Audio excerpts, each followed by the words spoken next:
បាទសួស្តីបងប្អូនថ្ងៃនេះខ្ញុំបង្ហាញវីដេអូថ្មីទៀតហើយបង្ហាញពីប្រភេទគ្រឿងអលង្ការដាំត្បូងធម្មជាតិរបស់ខ្មែរយើងជាប្រភេទត្បូងយកមកពីខេត្តប៉ៃលិននិងខេត្តរតនគិរីហើយនេះជាប្រភេទគ្រឿងអលង្ការចម្រុះពណ៌យកមកពីខេត្តប៉ៃលិនក្នុងគ្រឿងអលង្ការហ្នឹងមាន8ពណ៌ក្នុងប្រភេទហ្នឹងមួយហើយនេះជាប្រភេទគ្រឿងអលង្ការដាំត្បូងកន្ទឹមយកមកពីខេត្តប៉ៃលិនហើយគ្រឿងអលង្ការទាំងអស់ហ្នឹង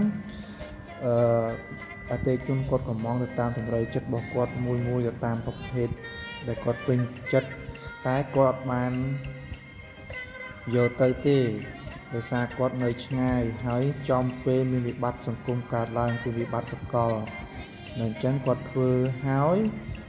គាត់ផ្ញើទុកនៅខ្ញុំសិន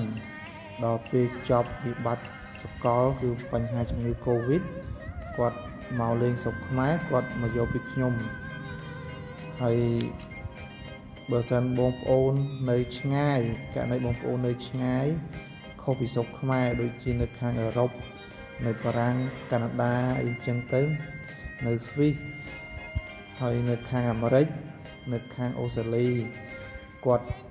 ចង់បានគ្រឿងអលង្ការប្រភេទត្បូងដាំត្បូងធម្មជាតិរបស់ខ្មែរយើងហើយគាត់អាចកម្មងខ្ញុំបានហើយករណីគាត់អត់អាចមកកើតគាត់អាចផ្ញើទៅតាមរយៈបងប្អូនរបស់គាត់ឬក៏សាច់ញាតិរបស់គាត់ទៅវិញបានតែបើអត់មានទេគាត់អាចផ្ញើទុកនៅខ្ញុំសិនបានដោយក្នុងករណីហ្នឹងអញ្ចឹងគាត់អាចផ្ញើគាត់ធ្វើហើយគាត់យកទៅអត់កើតដោយសារបញ្ហាវិបត្តិសង្គមគឺ Covid អញ្ចឹង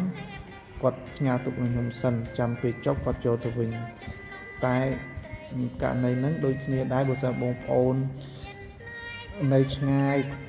មកកើតអត់មានសាច់ញាតិយកទៅគាត់អាចធ្វើគ្រឿងអលង្ការទៅតាមម៉ូដតាមម៉ាកដែលពេញចិត្តអញ្ចឹងហើយផ្ញើទុកនឹងខ្ញុំសិនបានហើយពេលណាមកលេងស្រុកខ្មែរអាចតាក់ទងខ្ញុំមកខ្ញុំយកទៅឲ្យបាន